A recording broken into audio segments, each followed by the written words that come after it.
안녕하십니까. 행복한 아침 이재용입니다. 안녕하세요. 장예인입니다. 네, 오늘은 목요일이고요. 어제부터 코로나19 치료제가 국내 공급이 됐죠. 근데 환자라고 다 이걸 쓸 수 있는 건 아니라고 그래요. 이걸 포함해서 뉴스 몇 가지 풀어보도록 하겠습니다. 네, 가장 먼저 오늘 날씨부터 전해드리겠습니다. 오늘 하늘 표정은 대체로 맑겠지만요. 그래도 외출하실 때는 우산 하나 챙겨 나가실 필요가 있겠습니다. 오늘 오후부터 밤사이 수도권을 포함한 전국 대부분 지역에 소나기 예보 나와 있습니다. 이어서 오늘 기온도 한번 살펴보시면 오늘 아침 기온은 16도에서 21도, 또 한낮 기온은 24도에서 30도로 어제보다 높아지겠고요. 잠잠했던 더위가 또다시 고개를 들겠습니다. 자외선 지수도 매우 높은 수준까지 치솟는 만큼 자외선 차단제 꼼꼼히 바르시고요. 또 외출하실 때는 모자 하나 챙겨 나가실 필요가 있겠습니다. 네, 오늘은 7월 2일 목요일 행복한 아침 지금 시작합니다.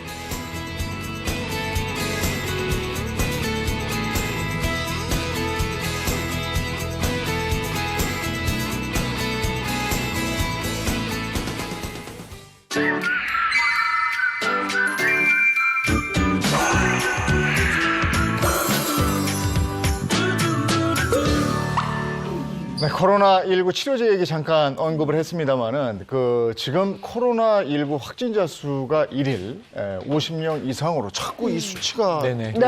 50명 위아래긴 한데 계속 좀 높아지고 떨어지질 않아요. 네, 글쎄 말이에요. 수도권에서 상당히 퍼졌다가 대전으로 넘어갔습니다. 네. 대전에서 많이 나오고 있고요. 그다음에 광주입니다. 광주는 우리가 사회적 거리 두기를 이제 1, 2, 3단계로 구분하잖아요.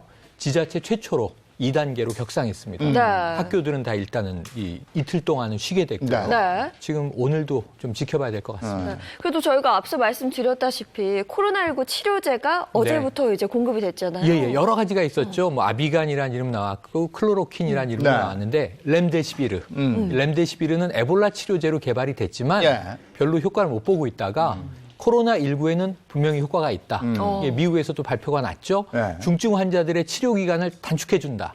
그래서 국내에도 이제 도입이 됐고요. 근데 아무나 쓰는 건 아니고 중증 환자의 경우 산소 치료가 필요한 경우에 먼저 투약한다고 합니다. 네. 다행인 게 지금 이 코로나19가 백신도 그렇죠. 뭐 치료제도 명확치 않죠. 그럼에도 불구하고 렘데시비르가 일단은 한 가지 좀 빛이 될 것 같아서 지금 코로나19 때문에 고통받고 있는 그 중증 환자들에게 좀 도움이 됐으면 좋겠습니다. 네. 근데 이게 치료제라는 거는 걸린 다음에 치료하는 거잖아요. 근데 이게 이제 예방적인 치료약, 백신. 예방약, 백신. 네. 네. 이게 절실한 건데, 이거는 이 소식은 어떻게 돼 있는 거예요? 이거 지금 뭐 빠르면 연말, 네. 늦으면 내년 중순 이렇게 얘기가 되고 있고 네. 지금 영국 업체 하나, 미국 업체 하나, 중국 업체 하나가 유력하게 경합 중이에요. 그런데 문제는 미국 쪽이 먼저 개발하면 미국 먼저 쓸래 지금 이래서 WHO는 국제 연대로 가난한 나라도 같이 공급할 수 있도록 한 20억 명분이 비축될 때까지는 국제 연대하자 이런 얘기거든요. 우리나라는 거기 참여하고 있는데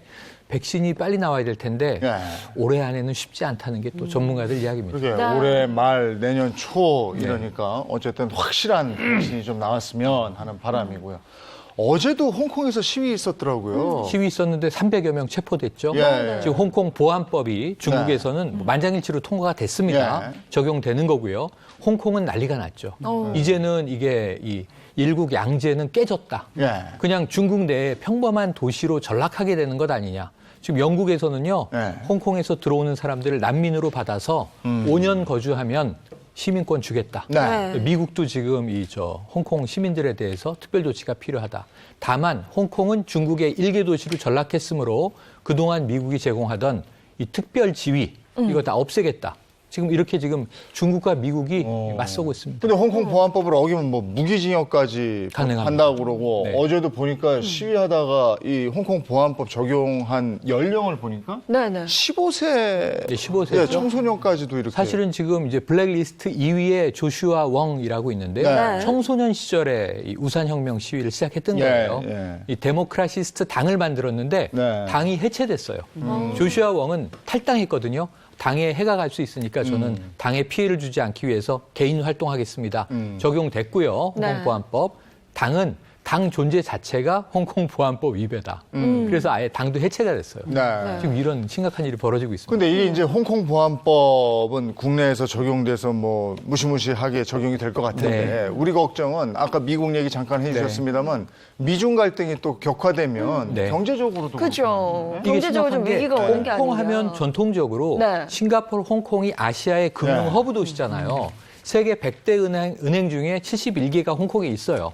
우리도 홍콩과 거래하면서 아시아, 중국하고 거래를 했는데 네. 자, 문제는 미국이 홍콩의 특별주의를 다 없애고 홍콩에 이제 어떤 그 무역상의 금융상의 특혜들을 걷어버리겠다. 그럼 우리 무역 타격이 있는 거 아니야?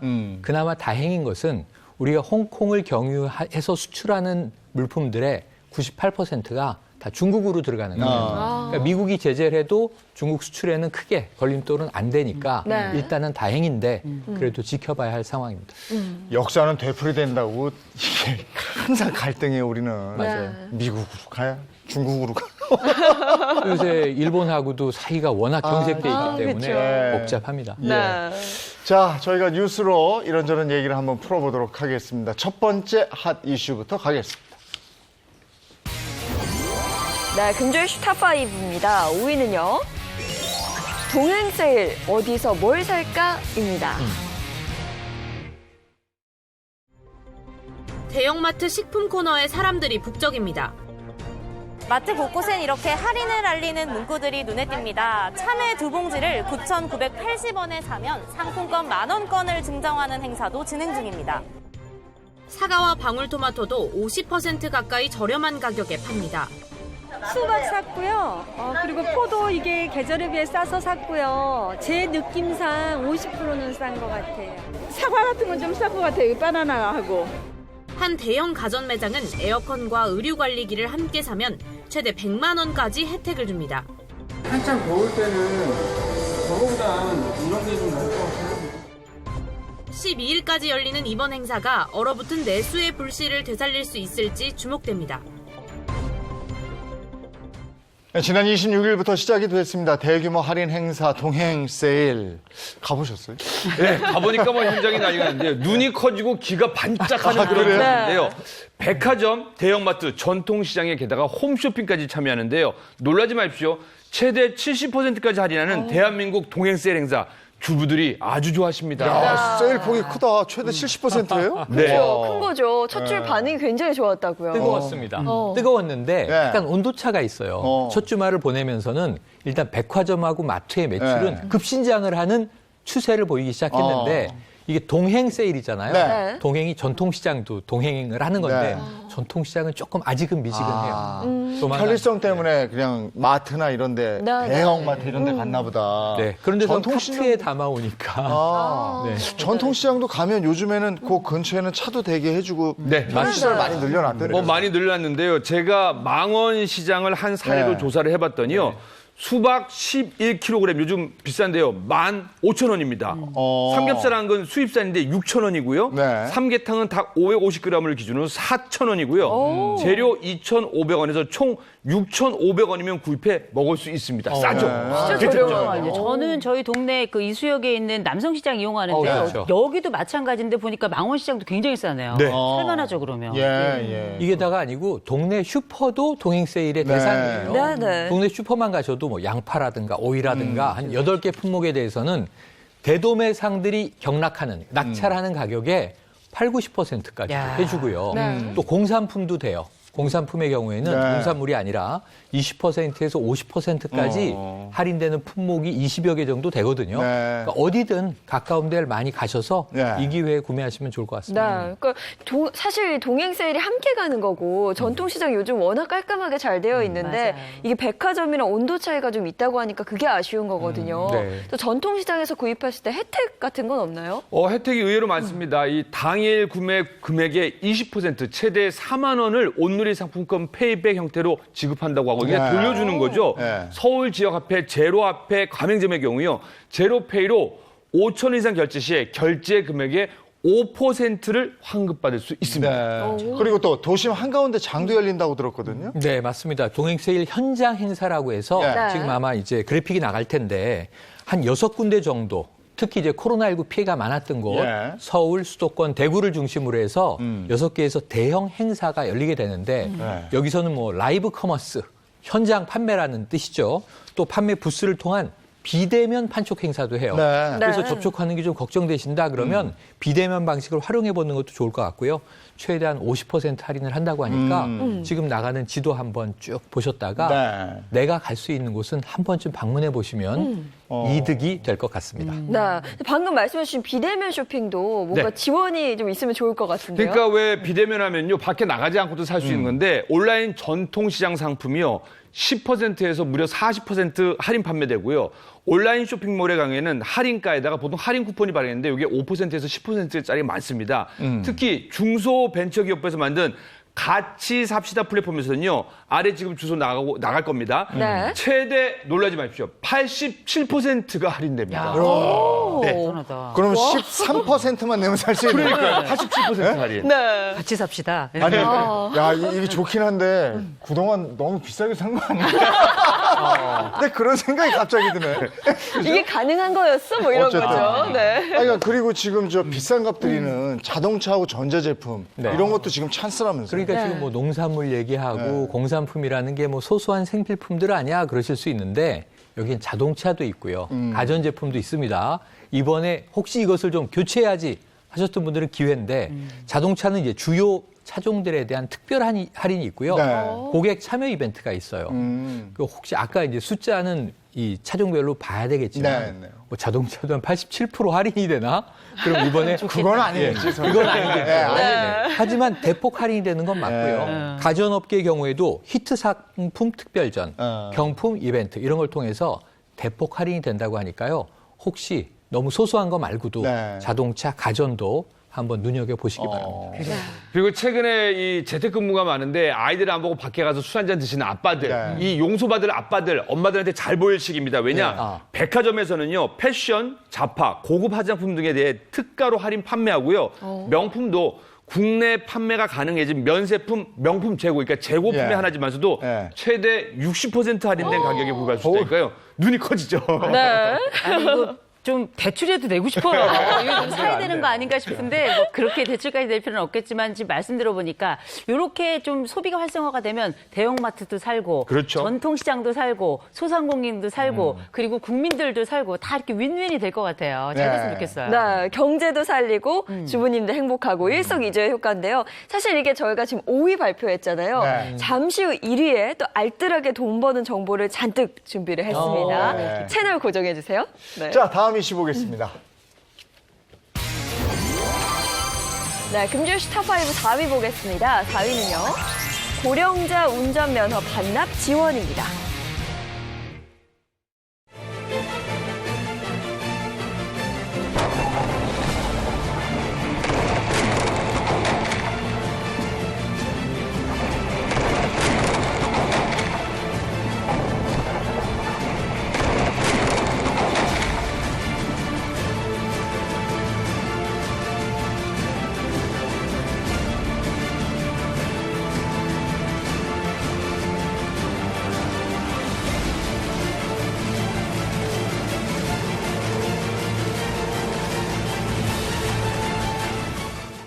네, 보기만 해도 아찔한 사고 현장이었는데, 지금 저희가 모아서 보여드리는 이 사고가 모두 고령자 사고였단 네, 말이에요. 맞습니다. 그러니까 예. 그동안 뭐 교통사고 하면 주로 음주사고라든가 예. 최근에 또 스쿨존 사고 이런 게 우리가 눈여겨보지만 네. 지금 보신 아찔한 사고들은 다 고령자 사고의 사례만 이제 모은 거고요.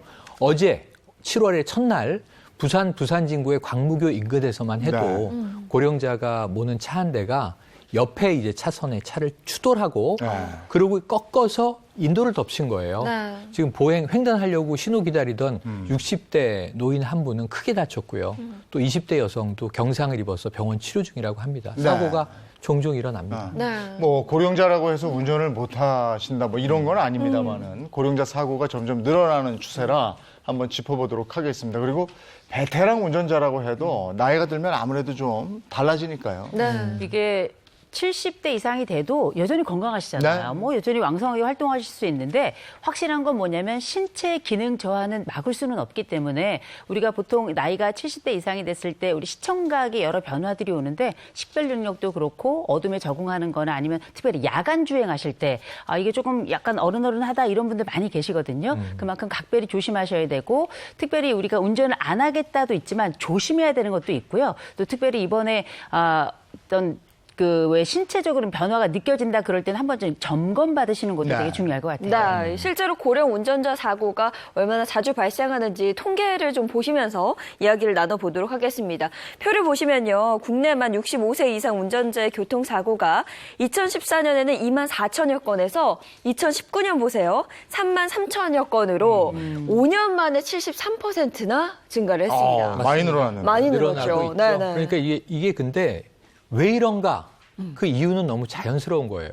왜냐하면 이제 나이가 드시면 신체적인 반응이 좀 떨어지기 때문에 네. 반사신경이 둔해지는 거예요. 그래서 무엇보다도 측면이나 후면에서 갑자기 들어오는 장애물에 대한 회피, 이 대응이 늦어지기 때문에 사고율이 많이 나고 네. 처음에 어제 사고 말씀드렸지만 옆차를 추돌하고 꺾는 바람에 인도로 덮쳐서 더 큰 사고가 됐던 거거든요.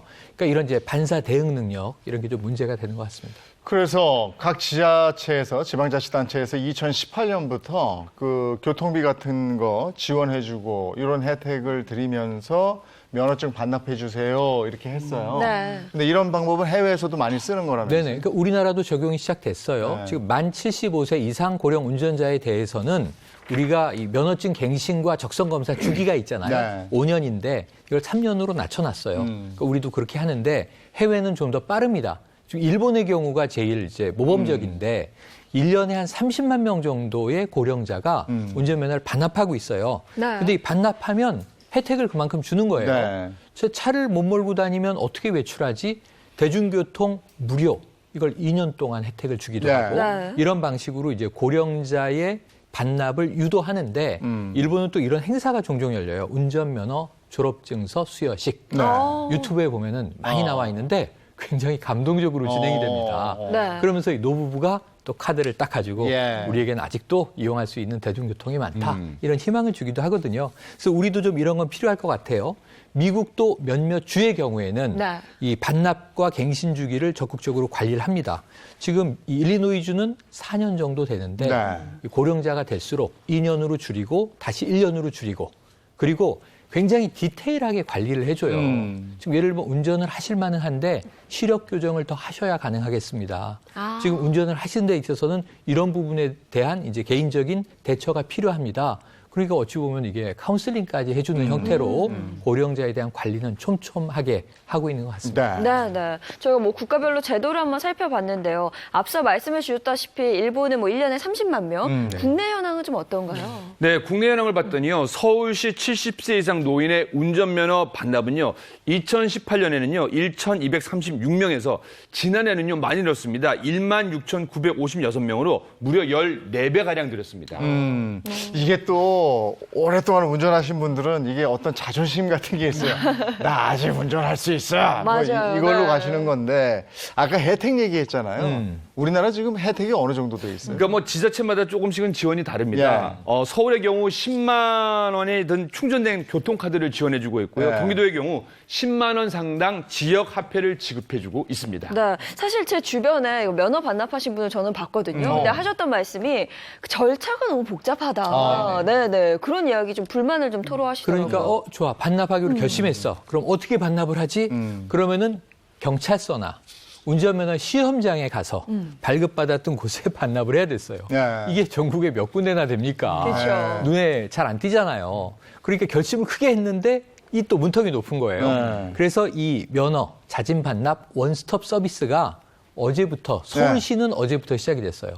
가까운 동주민센터 가시면 됩니다. 내시면 되고요. 예. 반납합니다 하고 반납 신청서를 쓰시고 또 네. 하나는 교통카드 신청서를 내시면 예. 아까 그 혜택이 서울시의 경우에는 별도의 이 선정 절차를 거쳐서 우편으로 집으로 보내드린다고 해요. 네. 서울은 당장 어제부터 오늘부터 면허 반납은 가까운 주민센터를 가시면 되는데 예. 전국적으로 다른 지자체는 8월 1일부터니까 네. 다음 달부터는 아주 쉬워진다고 보시면 됩니다. 네. 이 원스톱 서비스가 분명 도움이 될 것 같긴 해요. 간편해지고. 그럼에도 불구하고 아직도 좀 헷갈린다 하시는 분들 많을 것 같아서 네, 궁금하신 것도 한번 풀어볼까요? 그래서 제가 정리된 질문을 해볼 텐데요. 고령자 면허증 반납에 대해 궁금증. 자, 그 첫 번째. 저는 이런 게 궁금합니다. 첫 번째는요. 몇 살부터 면허를 반납해야 합니까? 네, 지자체별로 달라요. 미국은 주별로 다르지만 네. 지금 자 서울, 인천 수도권 주로 70세, 부산, 대전, 대구, 울산 등은 65세. 근데 서울시도 또 달라요. 양천구는 65세부터 받습니다. 이거 헷갈리겠는데. 그래서 그러니까요. 사시는 지역에 따라서 네. 해당이 되는지를 확인해야 되는 불편함이 있습니다. 헷갈리겠어. 저는 이거 조금 좀 이렇게 우리나라는 미국처럼 크지 않으니까 네. 미국은 모든 게 주별로 법이 다르지만 네. 우리 조금 일원화됐으면 하는 생각은 듭니다. 그리고 서울, 인천 여기가 운전이 복잡하거든. 맞아요. 여기는 오히려 70세네요. 네. 네. 어느 정도 해결이 됐죠? 네. 자, 그럼 알아서 두 번째. 65세 이상. 65세 이상. 두 번째 궁금증으로 갑니다. 두 번째 질문. 면허 반납 뒤 혹시 작은 오토바이나 스쿠터는 괜찮지 않을까? 최영희 시사평론가 이렇게 어르신이 묻습니다. 저도 뭐 이 1륜차, 4륜차 면허가 있는데 안 됩니다. 안 돼요? 면허증에 같이 있는 거예요. 그렇죠. 4륜차를 반납했다. 근데 제 생각엔 4륜차를 반납했는데 2륜차는 더 위험해요. 원동기가 있는 거는. 네. 대신 자전거는 괜찮아요. 그래서 이제 이 면허가 필요한 차종들은 모두도 안 된다.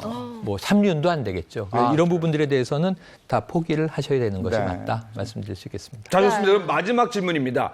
면허 반납 후에 지방에 갈 일이 있어서 취소 좀 잠깐 하면 안 될까요? 반납을 했어요. 안 되겠지. 근데 제가 이거 한 안 번만 딱 되겠죠. 운전하려고 딱 한 번만 안 될 것 같아. 안 됩니다. 안 받아줍니다. 그렇죠. 반납하면 끝이에요. 네. 근데 정의 내가 너무 일찍 반납했네. 네. 아직 한 5년은 더 운전할 수 있을 것 같은데 그럼 1년을 기다리셨다가 네. 필기부터 다시 아이고야. 따시고 다시 봐야 돼요. 이건 하지 말라는 얘기 아니에요? 그렇죠. 시험 다시 봐야 돼. 네. 죄송합니다. 취소는 안 된다는 거. 반납 취소는 안 된다. 알겠습니다. 네, 네. 근데 예. 사실 저희가 뭐 이렇게 이야기를 하고 있지만 고령 운전자에게 운전면허 반납을 강요하는 건 네. 또 한켠에서는 또 차별이다라는 시각이 안 되죠. 있어서 좀 조심스럽게 접근할 필요는 있어 보여요. 일본에서도 이거를 법적으로 정한 게 아니고요. 캠페인식으로 벌어지고 있는 거거든요. 그래서 이거는 어르신들이 자발적으로 함께 하셔야 될 부분인데 제가 조금 안타까운 건 딱 반납할 때만 뭐 교통카드 뭐 10만 원 이게 아니라 왜 농촌 같은 경우에는 이동이 조금 어렵잖아요. 교통시설도 조금 불편하고. 그럴 때 왜 우리가 1,000원 택시가 있었어요, 옛날에. 네. 1,000원 내면 어르신들이 언제든지 이제 가고 싶은 곳으로 갈 수 있는 이런 시스템을 좀 가져오시면 훨씬 더 반납도 즐겁고 어르신들도 더 동참이 빠르지 않을까 싶어요. 네. 아, 그런 거 좋네요. 그렇죠. 네, 알겠습니다. 자, 다음 이슈 보죠. 금주의 탑5 3위 보겠습니다. 3위는요. 죽음을 부르는 데이트 폭력입니다.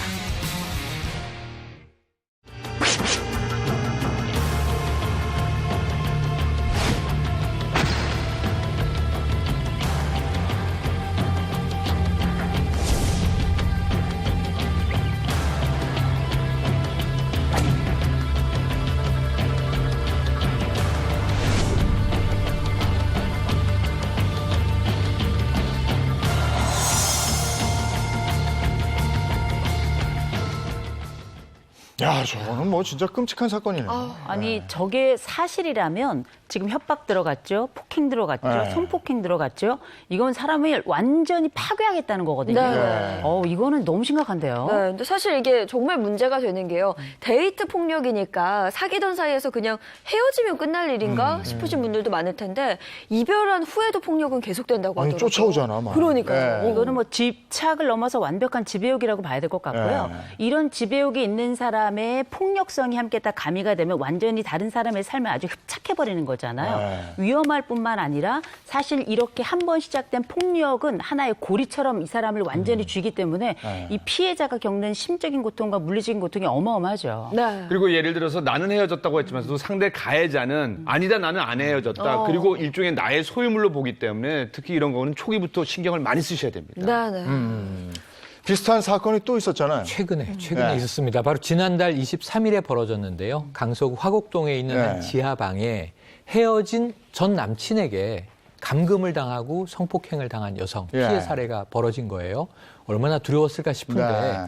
이 가해자가 잠시 한눈을 판 사이에 피해자가 탈출을 시도했고요. 지나가던 차량을 두드리면서 좀 태워주세요 해서 운전자의 도움으로 경찰에 신고한 사건이 벌어졌습니다. 이 사건 얘기 들었는데 사귀었을 때부터 데이트 폭력이 시달렸다고 들었어요. 그러니까 이미 지난달 중순부터 쭉 이제 피해 데이트 폭력은 시작돼 왔던 거예요. 그럼 이거를 왜 빨리 신고하고 못 끊어냈는가? 약점이 잡혀 있었던 거예요. 불법 촬영물, 동영상을 가지고 있는 겁니다. 그래서 너 나한테 뭐 어떻게 하면 이거 뿌려버릴 거야? 이 협박 때문에 저 함부로 헤어진다는 말을 못하고 벌벌 떨다가 결국 6월 달에 고소까지 각오를 하면서 헤어짐을 통보했고 이런 일이 벌어진 겁니다. 네, 그 집을 다시 찾아갔던 이유도 말씀해주신 약점 때문에. 아니, 그러니까 이거를 좀 이 사건을 이렇게 피상적으로 보면 바보같이 왜 찾아가 이런 생각을 하는데 아까 그 약점, 그러니까 이 전 남친이 이거 지워줄게 한번 보자. 그러니까 어떻게 하소연해서라도 그걸 너무 없애고 싶었겠죠. 그래서 찾아갔는데 감금을 해놓고 2차례 이상의 성폭행까지 하면서 또다시 고통이 시작됐던 겁니다. 아이고. 이 데이트 폭력은 물론이고 부부간의 폭력 이것도 어제 오늘 일이 아니잖아요. 네, 굉장히 많이 일어나고 있죠. 네, 맞습니다. 이 지난 3월 통계에 따르면요, 지난해 배우자, 연인 등 친밀한 관계에 있는 남성에 의해 살해된 여성은 최소 88명으로 집계됐습니다. 또 살인 미수 등으로 살아남은 여성은 최소 190여 명이나 된다고 하는데요. 내 배우자, 연인에게 살해당하거나 살해당할 뻔한 여성이 무려 284명이나 된다고 하니까 좀 가슴이 좀 답답합니다. 그 2018년부터인가요? 데이트 폭력 삼진아웃제라는 거 그거 적용이 됐잖아요. 이게 생각해 보세요. 그러면 3번까지는 되냐고요. 3번까지는 허용이 되는 거냐고요. 폭력은 단 한 번도 허용이 되지 않는 건데 이거 삼진아웃제라고 했을 때 저는 굉장히 반대했던 사람 중에 하나인데 실제 이 3번에 대한 허용치라는 게 그 사이에 누군가는 죽을 수도 있어요. 더군다나 이 데이트 폭력이라고 하는 게 얼마나 거칠고 지금 조금 전에 그 우리 권영찬 씨가 말씀하셨던 것처럼 사망자, 피해자 나오지만 이분들은 생존자라고 불러야 되는 거거든요. 그만큼 거칠고 그리고 이후에도 엄청난 두려움에 시달리기 때문에 전적인 보호와 그리고 삼진아웃제 전 이거 안 된다고 생각합니다. 더욱이 문제가 되는 게요. 이 데이트 폭력은 집 안에서나 아니면 실내 공간에서 이루어지는데 예를 들어서 여성을 쫓아가서 바깥에 나가서 CCTV에 찍히는 경우에는 대부분 발견이 어렵고요. 그리고 금방 말씀하셨던 것처럼 3번 이상 폭력이 방치됐다. 이거는 4번, 5번, 10번까지 이어질 수 있다는 게 가장 큰 문제점이죠. 네, 사실 이거 삼진아웃이 되면 아니고 원아웃이 되어야 될 문제고요. 데이트 폭력이 앞서 말씀해 주신 것처럼 뭐 살인, 성폭행 등 강력 범죄로 이어질 확률도 굉장히 높기 때문입니다. 우리가 의지는 총량이 있지만 감정은 총량이 없다 이런 얘기가 있거든요. 그 얘기는 뭐냐면 우리가 데이트라고 하는 것, 사랑이라고 하는 것이 내게는 굉장히 중요한 감정이고 한번 몰입이 됐는데 여기에 폭력성까지 들어가게 되면 이건 완전히 브레이크를 잊어버리는 거거든요. 이 잃어버린 브레이크를 회복한다는 건 거의 불가능한 겁니다. 그래서 우리가 알고 있는 뭐 3번의 뭐 삼진아웃 이건 말도 안 되는 거고요. 일단 폭력이 발생하면 신고하고 도움을 요청하고 나 스스로 혼자 해결해야 되겠다 이런 생각은 아예 버리시는 게 낫습니다. 특히 이게 바늘도둑이 소도둑 된다고 얘기가 있잖아요. 이게 처음에는 사실은 이게 작은 거에서부터 시작됩니다. 그러니까 또 상대도 이 정도는 사랑하니까 참아도 되겠지. 참는 게 아닙니다. 이거는 범죄라는 거 인식하셔야 됩니다. 근데 이게 이렇게 폭력을 행사하는 사람들이 보면요. 만만하다고 생각하면 또 그래요. 맞아요. 그러니까 그 학원 폭력도 마찬가지고 데이트 폭력도 마찬가지고 부부 폭력도 마찬가지인데요. 해보니까 꼼짝 못해. 그러면 거기에서 이상한 괴물이 탄생을 해서 야 이것 봐라 이렇게 되는 거죠. 어디 밖에 나가서 힘도 못 쓰던 사람들이 내가 장악할 수 있는 사람이 생겼다고 생각하는 순간 그때부터 폭력을 시작하거든요. 그러니까 첫 번째 그런 폭력이 일어났을 때 참으시면 안 되고 어떤 조치를 취해야 된다는 거죠. 자, 이 중국에서도 이런 게 많이 일어나나 봐요. 중국에서는 그래서 이상한 그러니까 새로운 그런 풍속도가 생겼다고 그래요. 낯선. 왜냐하면 지금 여기 있는 분 대부분 결혼하신 분들이 많은데 결혼 전에 어떤 거 확인하고 결혼했어요? 건강 그냥 상태. 뭐 얼굴 하나 보고 결혼했죠. 저한테 그러더라고요. 통장빚이 얼마인지 솔직히 까라. 하긴 우리가 뭘 확인하진 않아요. 다 보고 나서 아는 거죠. 그런데 이제 중국에서는 가정폭력 전과를 확인하는 서비스가 7월에 시작이 됐습니다. 막 따끈따끈하게. 이게 모두 다는 아니고요. 중국 저장성의 아우시에서 일단 시작이 됐는데 가정폭력 전과 조회 시스템. 그래서 이거를 확인하고 결혼하라는 거예요. 혹시라도 이전에 가정폭력의 전과가 있느냐, 혹은 뭐 동거인을 어떻게 했던 적이 있느냐. 네, 네. 그래서 이것이 점점 확인이 중요해지는데 중국에서 이런 게 시작됐다고 낯서시지만 사실 미국의 일부 주와 영국은 법적으로 이것이 가능합니다. 네, 근데 이 제도 도입을 두고요, 국내에서도 의견이 분분합니다. 네. 최근에 강원도에서 가족을 살해하고 투신한 것으로 추정되는 한 아버지에게서요, 과거 여자친구를 살해했다는 네, 전과가 나오면서 이 굉장히 제도를 도입을 해야 되는 거냐 아니냐 이런 의견이 많거든요. 물론 과거에 그랬으니까 현실에도 그렇겠지. 그런 건 좀 무리가 있습니다. 근데 제일 중요한 건 뭐냐면요. 폭력 같은 경우는 과거에 그랬던 경험이 현실에도 또 나타날 수 있는 거고, 더욱더 중요한 건 우리가 10여 년쯤에 결혼할 때 건강검진 비밀 때 왜 굳이 그런 걸 날 의심하는가 이랬는데 네. 지금 보편화되어 있거든요. 그래서 여기에 대한 인식 캠페인도 조금씩 필요하다고 저는 느껴집니다. 네, 일단 우리가 보통 사람이 가지고 있는 특성에는 일관성이 있기 때문에 그 사람에 대해서 오랫동안 경험을 하다 보면 몇몇 가지 특징들이 나타나잖아요. 뭔가 의심이 된다 싶으면 일단은 결혼을 조금 보류하시고 조금 더 지켜보는 것도 100세 시대에는 괜찮을 것 같습니다. 네. 그러면 그걸 어떻게 판단하느냐 이거죠. 데이트 폭력이나 아니면은 가정 내 부부 간의 폭력 전조 증상 같은 게 있느냐. 이것도 한번 좀 따져봐야 되겠어요. 네. 네. 그래서 저희가 뭐 간단하게 CG를 한번 정리를 해봤는데요. 네. 왜 여러 가지가 있습니다. 근데 저는 세 번째 좀 중요시한다는 게 기다리지 말라고 해도 기다린다. 이거는 사실은 상대가 나 괜찮아라고 했는데 자기가 강한 의지로 기다리는 거거든요. 근데 이게 초기에는 나를 정말 사랑하나라고 할 수 있는데 이건 사랑이 아니라 억압일 수도 있고 새장 속에 갇힌 새처럼 맞습니다. 집착일 수 있어요. 이건. 이게 지금 저기 나와 있는 데이트 폭력 전조 증상이 전반적으로 보면 뭐 비하라든지 말로 하는 것들 또 심정적인 것들이 굉장히 많은데 이런 것 말고 데이트 폭력의 전조 증상 중에 아주 중요한 것 중에 하나는 뭐냐? 실질적으로 몸을 민다든지 어떤 특정 상황에서 과격한 몸의 반응을 보이는 경우들이 왕왕 나타나거든요. 네. 이런 증상들이 특별히 가격의 형태나 혹은 밀치는 형태라도 나타난다면 이거는 굉장히 중요한 전조 중에 하나라고 볼 수 있어요. 이거 저도 주변에서 많이 보는데 그 차 안에서 싸우다가 내려 이래가지고 그냥 놓고 가버리는 이런 남자들도 있어요. 그런 여성들도 있습니다. 네네. 남편을 내려 해놓고 그냥 가버리는 여기 있네요. 싸우다가 상대방을 길바닥에 버려두고 간다. 이 경우 많습니다. 네. 요것도 좀 위험한 상황이네요. 명절 때는 태반이죠. 그러니까 예를 들어서 네. 뭐 싸움이 났을 적에 서로 봉합을 하고 끝까지 한번 해서 해결해야 되는데 중간에 단절이 돼서 네. 그냥 헤어지게 가게 만드는 거죠. 네. 그리고 데이트 폭력이라는 게 꼭 때려서 폭력이 아니래요. 제가 듣기로는 뭐 SNS상에 우리 커플 사진을 올려. 지금 당장 올려. 이런 식으로 압박하는 것도 일종의 데이트 폭력이라고 합니다. 그렇지. 우리가 알 수 있어요. 그러니까 약간 정상적인 행동이 아니야. 그럼 그거 좀 의심해봐요. 네네, 그래서 맞습니다. 그런 상황이 생겨날 때는 혼자 판단하지 마시고 네. 주변에 몇몇 친구들과 어른들을 만날 필요가 있어요. 맞아요. 네. 이게 확실히 객관적 시선이라는 거는 평가에도 영향을 미치지만 그 주변 사람들이 늘 지켜보고 있다는 게 실제 내 파트너에게도 굉장히 중요한 역할을 하도록 동료가 되거든요. 네. 꼭 그렇게 자주 만나셨으면 좋겠습니다. 네. 그래요. 그리고 또 이런 일을 겪고 계신다면 가장 중요한 게 신고입니다. 신고를 반드시 하셔야 되는데요. 어제인 1일부터 앞으로 2달간은요. 이 데이트 폭력 근절을 위한 집중 신고 기간입니다. 데이트 폭력을 당하고 있거나 또 가정 폭력을 당하고 계신 분들은 112 긴급 신고 반드시 하셔야 되고요. 뿐만 아니라 여성 긴급 전화 1366번 다시 한번 알려드릴게요. 1366번으로 신고해 주셔야 될 것 같고요. 또 사이버 경찰청을 통해서도 반드시 신고하셔야 됩니다.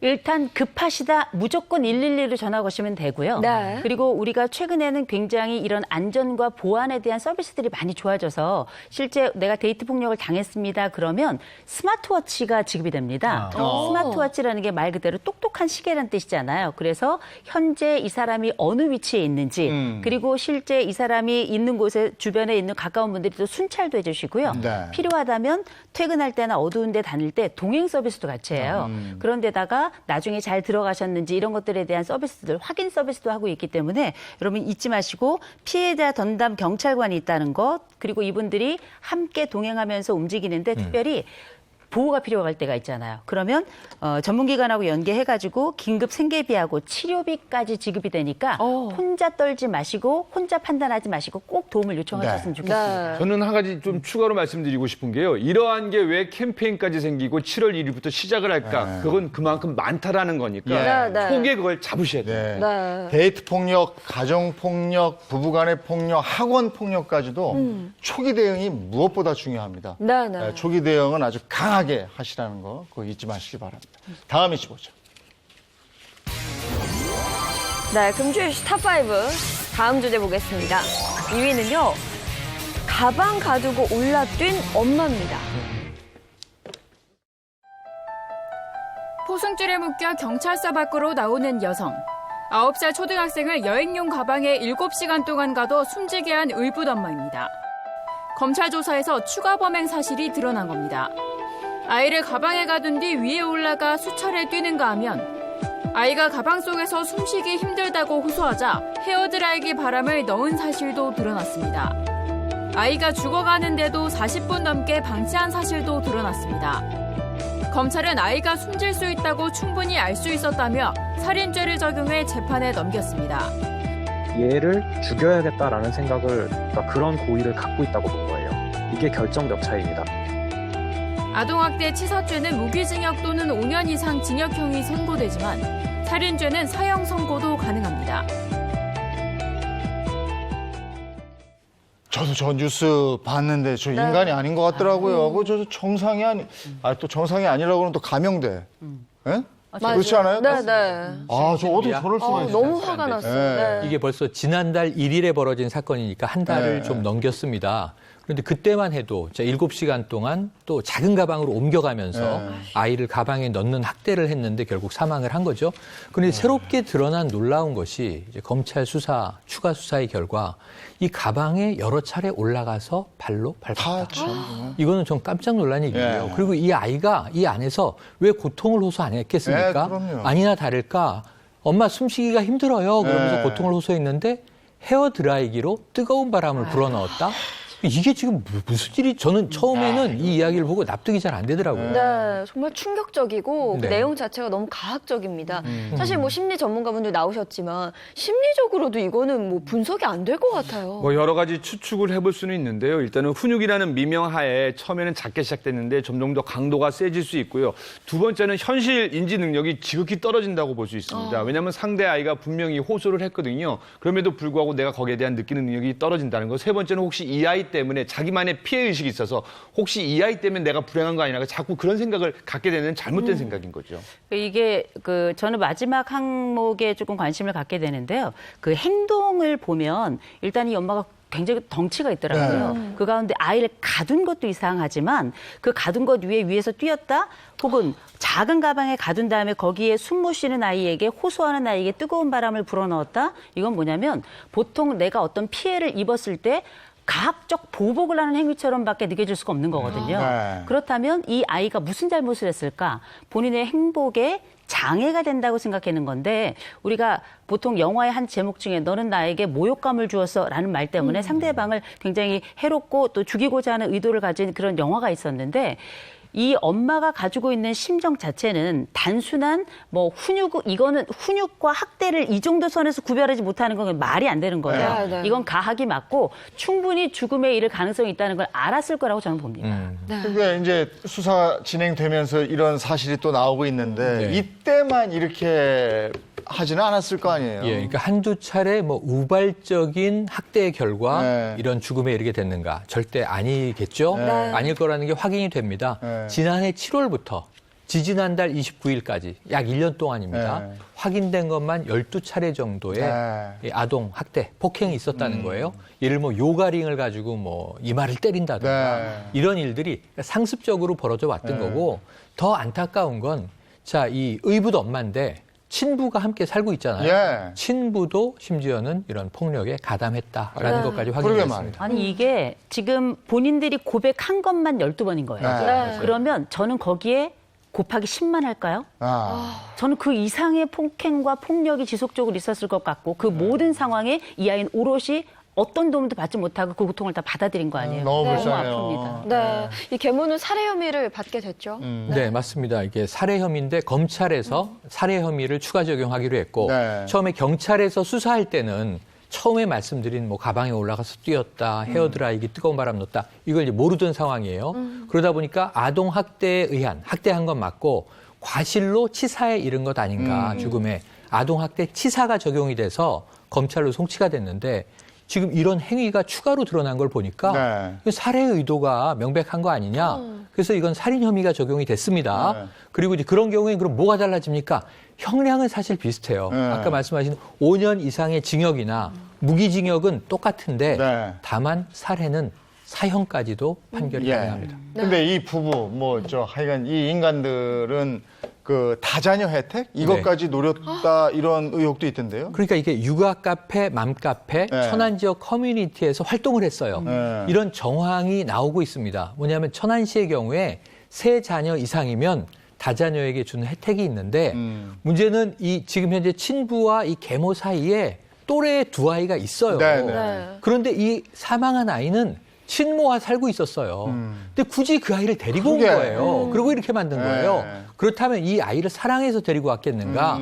천안시에서 3자녀 이상의 경우에는 혜택을 주니 애를 하나 더 늘려서 이 다자녀 가구로 만들려는 속셈은 아니냐 이런 추정이 가능합니다. 아, 정말 기가 차네요. 네, 학대를 하고 폭력을 행사하고. 근데 그 말씀해 주신 다자녀 혜택 어떤 혜택들이 있는 거예요? 이 어린 자녀가 있는 부모에게는 정말 좋은 혜택입니다. 이 인구 감소를 막고 출산 장려를 위한 건데요.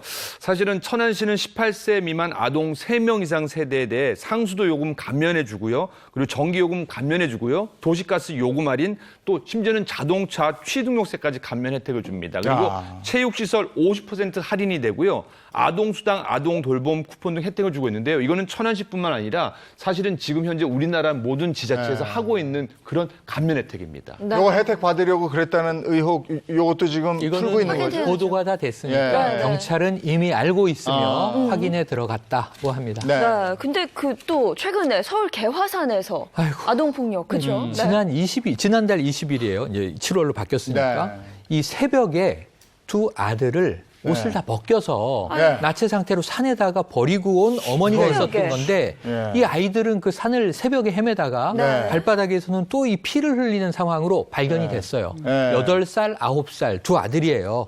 목격자가 신고했고 경찰에 구조가 됐습니다. 8살, 9살이면 초등학교 1학년, 2학년 이런 애들인데 얘네들을 벌거벗겨서 야산에다가 유기했다. 이렇게 되는 건가요? 맞습니다. 그런데 이제 경찰이 조사를 했죠. 이런 얘기를 합니다. 평소에는 할머니가 돌봐주고 있었는데 이날 하루 종일 말썽을 피워서 왜 이랬느냐. 훈육을 위해서 이랬다. 이게 2번째 듣는 얘기네요. 오늘만. 네, 말도 안 되는 얘기죠. 그래서 지금 아이들 상태는 우선 어떤가요? 다행히 건강에 큰 이상은 없습니다. 다행입니다. 다만 이 심리적인 트라우마 있을 걸로 보고요. 우선 임시보호기관으로 들어갔고 당연히 심리상담 치료 받고 있습니다. 이 법원은 가해 어머니에게 자신의 자녀들에 대한 접근 금지 명령을 내린 상태고요. 이 엄마는 아동학대 혐의로 입건이 돼서 조사 중입니다. 아니 이런 끔찍한 일을 하고 이렇게 물어보면 조사를 받으면 나는 우리의 훈육 차원이었다 이래요.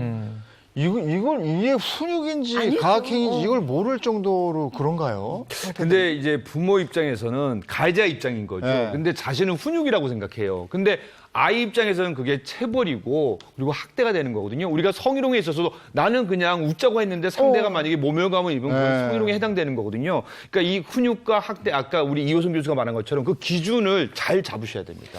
우리가 그 말씀하신 것처럼 이게 훈육이냐 학대냐 아주 명백한 몇 가지 기준이 있습니다. 그 중에 하나가 뭐냐? 제일 첫 번째가 안전이에요. 이 아이가 훈육을 하더라도 반드시 안전해야 된다는 원칙이 있고 2번째가 일관성입니다. 이랬다 저랬다가 아니라 규칙과 합의된 사항을 가지고 함께 나누는 과정이고요.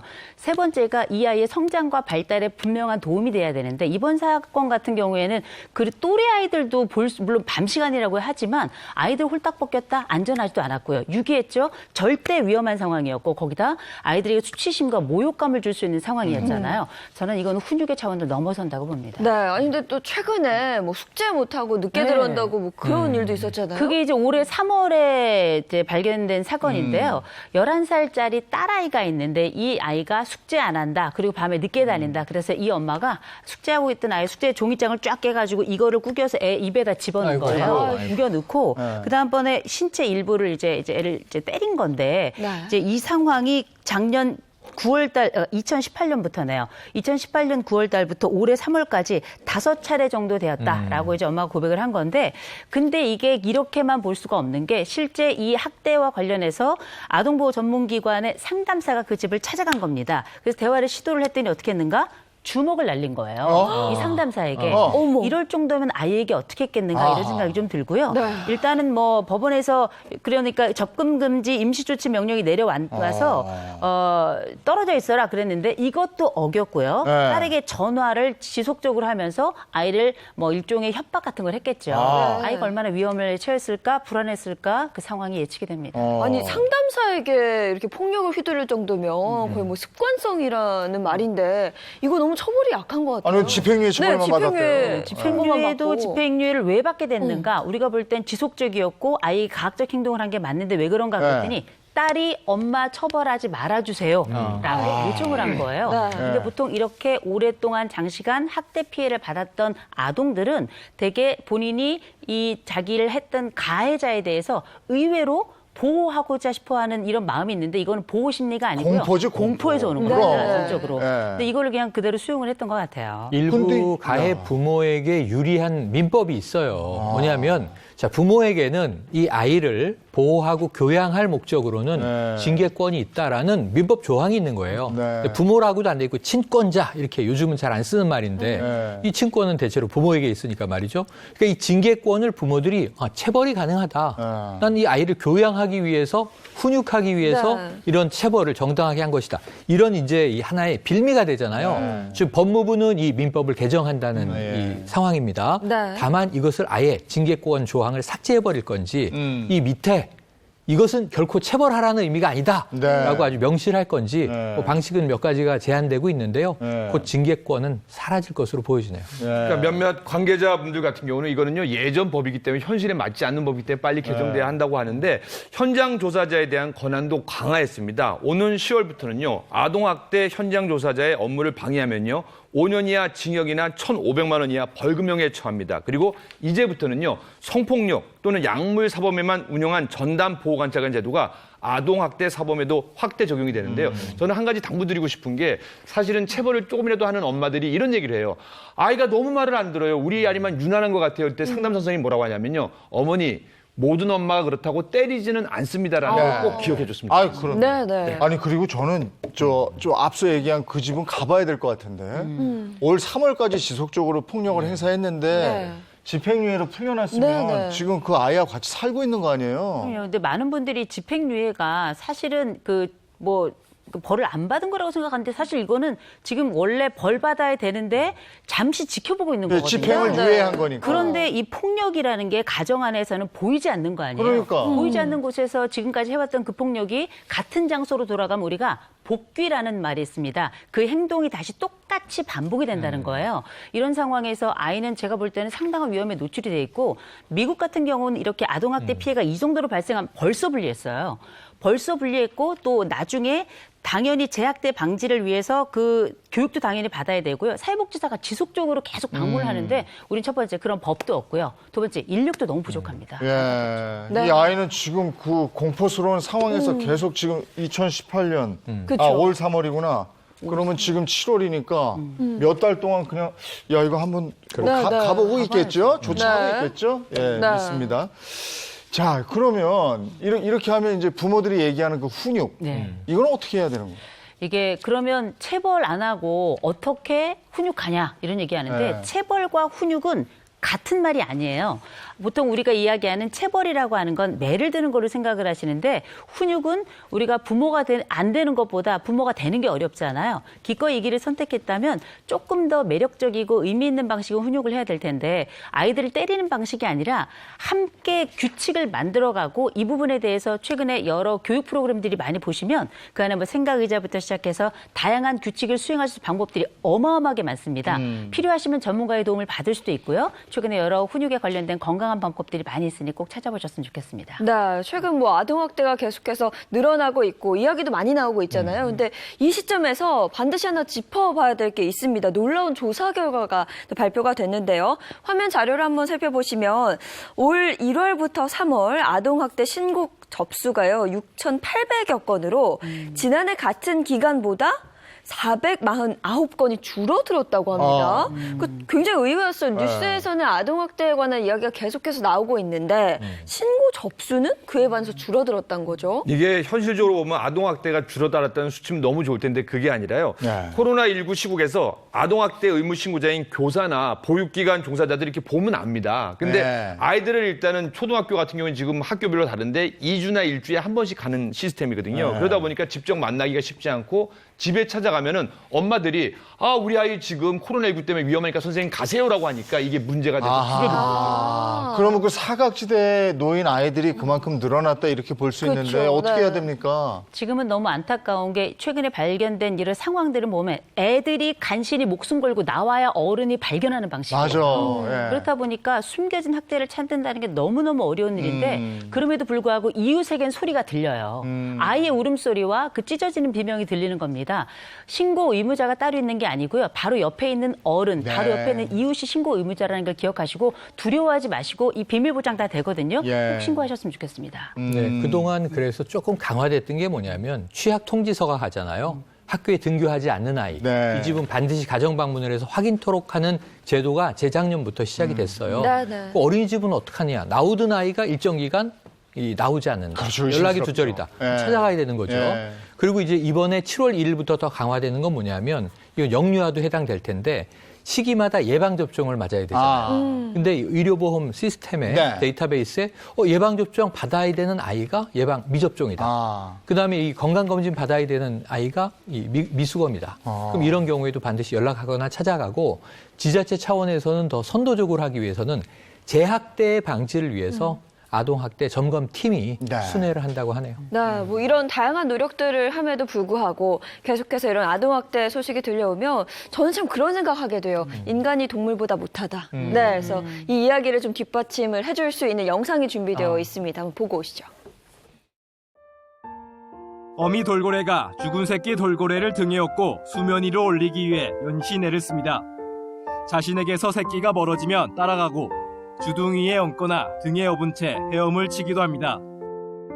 돌고래들이 새끼를 낳은 후에 제일 처음 하는 행동이 새끼를 물 위로 올리는 행동입니다. 살리고자 하는 행동 표현이 발견 당시 새끼 돌고래는 꼬리 부분을 빼곤 형체를 알아보기 힘들 정도로 부패한 상태였습니다. 어미 돌고래는 2주 가까이 이런 행동을 반복해온 것으로 추정됩니다. 새끼를 끝까지 지키려는 어미 돌고래의 모성애가 잔잔한 감동으로 다가오고 있습니다. 네, 죽은 새끼를 2주간이나 데리고 다녔다고요. 아니, 사람은 자식을 때리고 지금 학대하고 이 상황인데 돌고래, 우리가 말하는 동물이 2주간 죽은 새끼를 살려보겠다고 하는 저 몸짓을 보니까 오히려 반성하게 되고요. 저도 엄마인데 세상의 모든 아이들을 위해서 무언가를 해야 되겠구나라는 다짐을 하게 됩니다.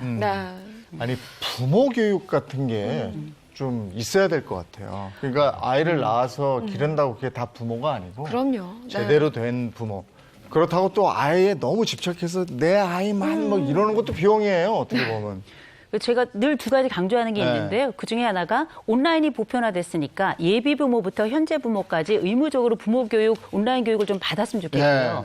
또 한 가지는 학대와 관련해서 이미 학대 여러 판결과 처벌을 받은 사람들이 지금 재학대 방지를 위한 교육을 받는 비율이 0.3%밖에 안 됩니다. 의무가 아니에요. 그래서 이걸 꼭 반드시 받도록 하는 법적 체계를 갖춰야 되지 않나 싶습니다. 돌고래만도 못한. 그렇게는 되지 말아야죠. 자, 다음 이슈 보겠습니다. 네, 금주의 이슈 탑5 1위입니다. 1위는요. 하반기 돈 되는 정보입니다. 돈 되는 정보, 돈 되는 제도가 있다고요? 네, 맞습니다. 이번 7월이 굉장히 중요합니다. 이번 달 쓰면 쓰는 대로 그대로 돌아오는 슬기로운 소비 비법. 지금 알려드린 게 아니라 이거 오디션 프로 같은데 잠시 후에 나옵니다. 네.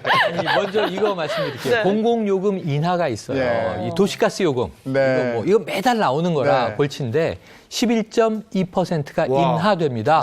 그러면 이제 지금 현재 이 평균적으로 보면 한 가구당 한 2,000원씩 절약이 된다고 해요. 네. 그런데 이거 여름 얘기고 예. 도시가스는 당연히 겨울에 많이 나오죠. 겨울에는 한 8,000원 정도 인하 효과가 있다고 하니까 네. 이것도 가계부에 참고하실 필요가 있겠습니다. 네, 여름 하면 또 에어컨 많이 트시니까 전기요금 중요하잖아요. 전기요금은 2013년 이후 변한 적이 없습니다. 자, 그런데 이 지난해부터 조금 효과 보신 분이 계신 네, 게 네. 이게 6개 단위 구간을 우리가 줄이는 과정이 있거든요. 누진제 구간. 예, 누진 구간인데 여름에만 상시적으로 매년 여름에는 누진 구간이 변동이 돼요. 그러니까 이제 200kW까지 사용하는 1단계 구간이 여름에는 300만 kW까지 올라가요. 네. 그러니까 이 안에서는 비용 절약이 되는 거예요. 왜냐하면 에어컨 쓰면은 200에 맞출 수가 없다. 네. 그러니까 1단계로 어떻게 해야 되느냐. 그래서 이 여름에만 늘어나거든요. 네. 그리고 또 한 가지는 이제 에너지 바우처. 이건 취약계층, 의료 이 수급 받는 분들, 여기 노인, 뭐 영유아 또는 이제 장애인, 또 희귀, 난치성, 그리고 중증 질환자, 임산부 다 포함이 되는데 이런 분들에게는 에너지 바우처가 지급이 돼요. 이게 냉방 바우처라고 불려요. 네. 여름에 좀 에어컨 좀 시원하게 트십시오. 왜냐하면 쪽방 독거노인들이 네. 그 더운데 버티시다가 네. 변을 당하는 일이 왕왕 나오지 않습니까? 그래서 이제 이런 부분들에는 이제 정부가, 국가가 바우처를 주는데 여름에 다 못 쓰시면 이것은 겨울에 또 이제 겨울 바우처를 쓰실 수 있습니다. 네. 그리고 또 7월 1일부터는 자동차 살 때 내는 개별 소비세. 네네, 맞습니다. 네. 지금 이 개별 소비세 인하폭이 줄어들게 되죠? 네. 어느 정도냐면요. 놀라지 마십시오. 개별 소비세 인하폭이 30%로 줄어듭니다. 하지만 국산차를 사실 경우에는 하반기에는 지금보다 조금 더 세금 부담이 늘어난다는 거 명심하셔야 됩니다. 왜요? 궁금한데요? 상반기에는요. 이 개별 소비세를 70%나 낮춰줘. 그 대신에요, 100만 원 한도 내에서만 인하해 주는 거라고 묶어놨습니다.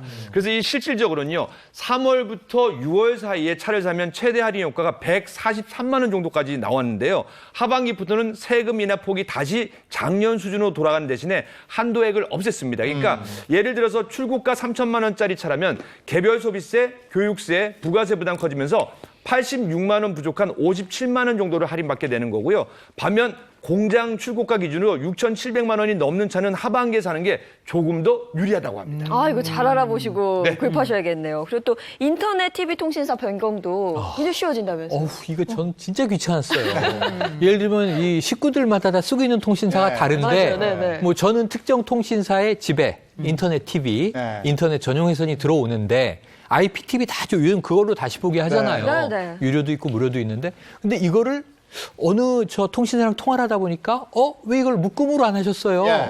가족별로 이렇게 해서 묶으시고 이 통신사를 저희 쪽으로 하시면 월 얼마입니다. 예. 많이 싼 거예요. 네. 옮기려고 하는데 보통 어려운 게 아니에요. 보통 네. 어려운 게 복잡해. 불가능에 가까워요. 네. 그 폭이. 그래서 이제 이런 부분들에 있어서는 또 일부러 해지를 누락하든가 해지 신청을 지연하든가 네. 해서 이중 납부가 발생하는 경우가 있었다고 해요. 네. 지금은 나는 그냥 뭐 이게 K든 네. 아니면 S든 네. L이든 한 군데로 정해서 그쪽으로 신청하면 네. 전산망이 연결돼서 당연히 그랬어야죠. 예, 예. 기존 거는 자동으로 끊고 그렇지. 이쪽으로 넘어오게 해준다고 합니다.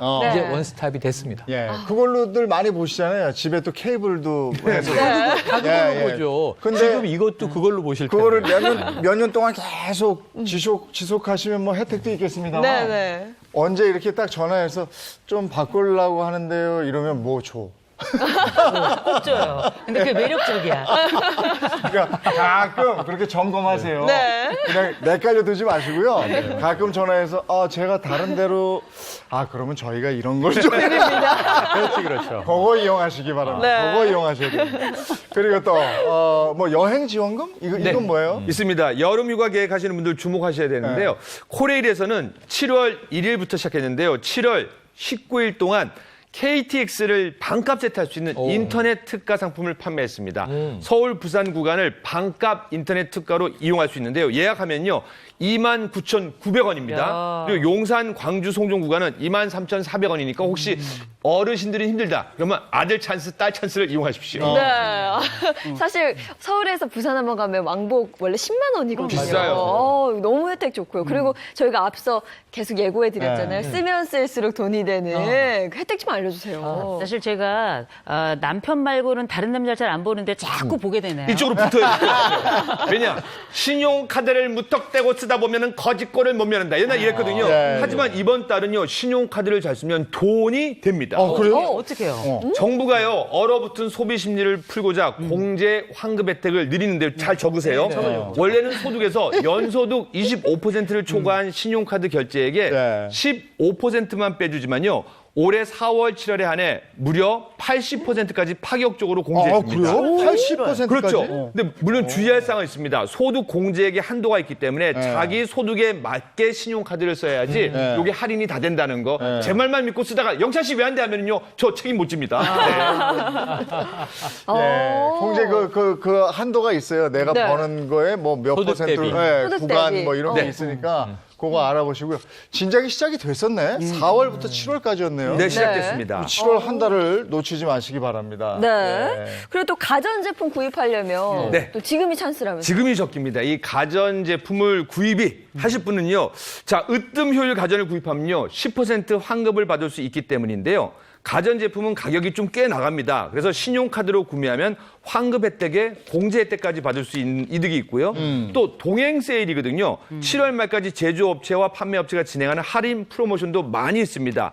첫 번째, 할인가에 구매해서 환급에 공제 혜택까지 받으면 정상가의 반값보다 더 저렴하게 구매할 수가 있다는 거 명심하십시오. 그러면 환급 혜택 받을 수 있는 상품은 뭐가 있는 거예요? 뭐가 있냐 궁금하시죠?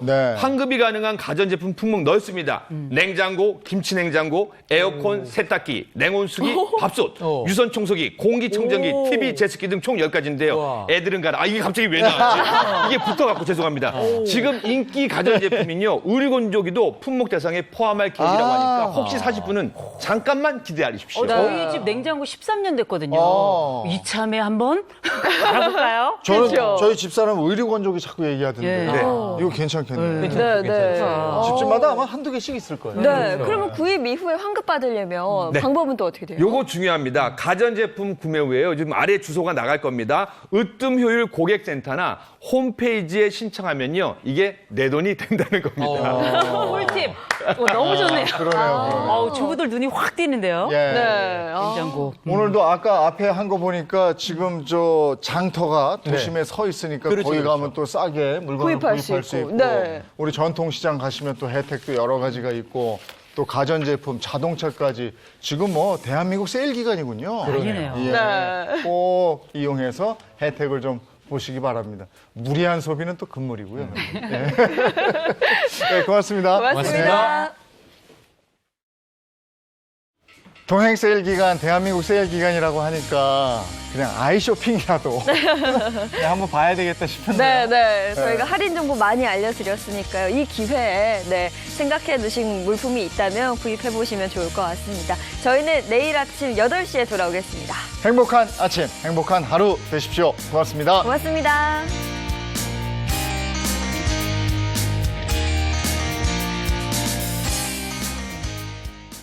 채널 A